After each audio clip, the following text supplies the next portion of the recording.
leave it at home. You won't need that here. Leave it at home or you might get hurt. That's what was told to me by a state employee at the Richmond, Virginia Capitol building. My wife and I went to Richmond for a day trip and decided to visit the Richmond Capitol building, amongst other things we were doing in Richmond. I had my gun on me, my concealed carry. I put that in the car. Obviously, you can't get into the Capitol building with a firearm on you, unless, of course, you're a police officer or a congressman or someone like that who has a police officer as a bodyguard. Anyway, that's a different conversation. We'll get into that later. So, put my firearm on, locked it away. My wife went ahead of me. She went ahead through the metal detectors and all that while I was back at the car, putting my firearm away, locking the car, making sure it was secure, all that good stuff. So I go to the counter, so to speak, or the metal detector, and there's two people there. There's a Capital City police officer, a young female, and then also an older gentleman that was actually running the conveyor belt where you put your stuff on and all that good stuff. So I come up, I say, "Hello, sir, how are you?" He says, "I'm doing good." "All right, cool." He says, "Empty your pockets and put the stuff in the tray." So I empty my pockets. All I had in my pockets were my wallet, I had my pocket knife, and I had my pen. And then also my phone, which is what I'm recording on right now. So I put that stuff in the tray. I also had on a leather jacket. I had a flashlight on my belt. I had a watch on. I had a paracord bracelet on. And I had my huge belt buckle. So I know going through a metal detector, it's going to go off. And I tell him all these things. And he's like, no, just keep it on. And when you go through, it'll go off. And then the police officer will wand you. Okay, that's fine. I'm fine with that. So I went through. And, of course, it went off. The police officer, the nice lady, says, "All right, come over here." She does the wand thing. While she's doing the wand, I'm looking at my stuff coming through the conveyor belt.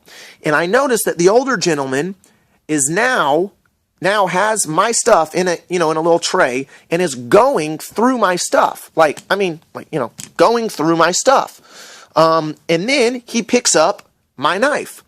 Now, at first, I was like, "Whoa, why are you going through my stuff?" That's what I was thinking in my head.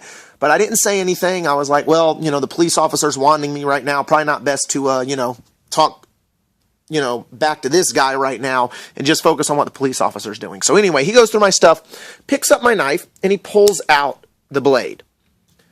I'm thinking, first of all, why are you opening my knife? Second, I was like, well, maybe he's a knife guy. Maybe he likes knives. Not the case, as I found out here in about 10 seconds.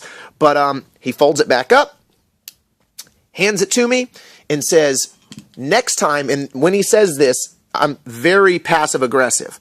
He wouldn't even look at me. He hands it to me and looks away like he's smarter than me, something like that. Anyway, hands it back to me and says, "Next time, just leave that at home. You don't need that here." And I said, "Well, is it illegal to have a knife, a pocket knife, in the Capitol building?" Because if it was, then, and I didn't say this, but this is what I was thinking. If it was illegal to carry a pocket knife in the Capitol building, I was going to leave my knife with him or with the police officer, and I'd just get it when me and my wife were done looking at the Capitol building and we were exiting. I was perfectly okay with that. So anyway, so he says, "Leave it at home. You don't need that here." I ask, "Is it illegal for me to have a pocket knife in the Capitol building?" He replies and says, "No, it's not illegal." And I say, "So if it's not illegal, then why should I leave it at home?" And I kid you not, he says, "Because you might get hurt." Now, personally, in my mind, I took that as a threat. Because you might get hurt. And those were his words exactly. I said, "Well, why might I get hurt if I'm not doing anything illegal?" He said, "Well, someone might see you with it, and that's how you could get hurt." So I reiterated, I said, "Well, if I'm not doing anything illegal, and it's not illegal for me to carry a pocket knife in the Capitol building, why might I get hurt?" And again, in his passive-aggressive tone of voice, he just says, "Well, you just have a nice day, sir." I said, "Whatever," turned around, walked away. shrugging my head and my shoulders, of course. My wife wasn't there. She didn't see it. She was up one flight of stairs looking at something. The police officer lady, she was there. She heard the whole thing. She wanted me, right? She heard this whole thing. And then she said, "Thank you, sir. Have a nice day." Because she knew that I wasn't doing anything wrong. He knew I wasn't doing anything wrong. The difference was he thought that his opinion, his feelings about me having a pocket knife trumped my rights as a law-abiding American citizen. I'm telling you guys this. It's a little bit of a rant, but I'm telling you guys this because I want you to know and be aware of your rights. Don't let someone, a state employee, anybody, federal employee, anybody, bully you into giving up your right. Now, if it was illegal to carry a pocket knife in there, fine, I can comply. But it's not illegal. That gentleman stated it wasn't illegal, but basically that I didn't need it there and I might get hurt. Again, those are his words. I won't need that here and you might get hurt. Again, I took that as a threat. I wish I had it on video. I don't have it on video, but I wish I did.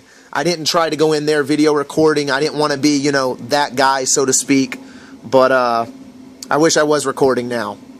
But anyway, yeah, and that was it. I went and told my wife what happened. She was astonished. Of course, I was frustrated. I was mad, basically. But, that's just the mentality that people have. Their opinion about something trumps somebody else's right to do something, to carry a pocket knife. My grandfather carried a pocket knife every day of his life. He taught me to carry a pocket knife every day of my life. I carry a pocket knife every day of my life. And this guy's feelings that I don't need it and it's going to get me hurt, that trumps my right to have a pocket knife.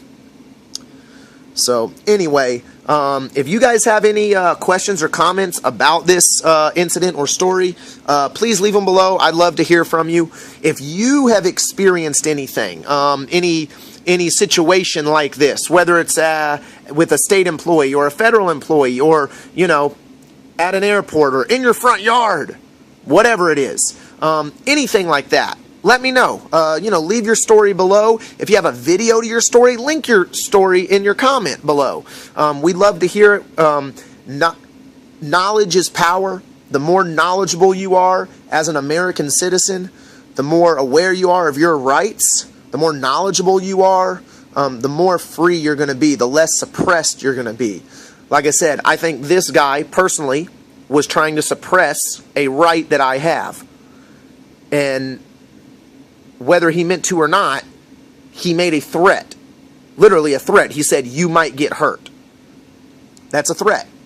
Any way you look at it, it's a threat. If I would have said that to him, with that police officer standing right there, if I'd have said that, "You might get hurt," to him, then I would have been slammed to the ground and I would have been arrested. No doubt in my mind, I would have been slammed to the ground and arrested. So anyway, guys, I'll get off my soapbox, but I wanted to share this experience and story with you. Like I said, leave some comments, leave some questions, leave your stories, anything. And thank you guys for watching, and hope you have a good day.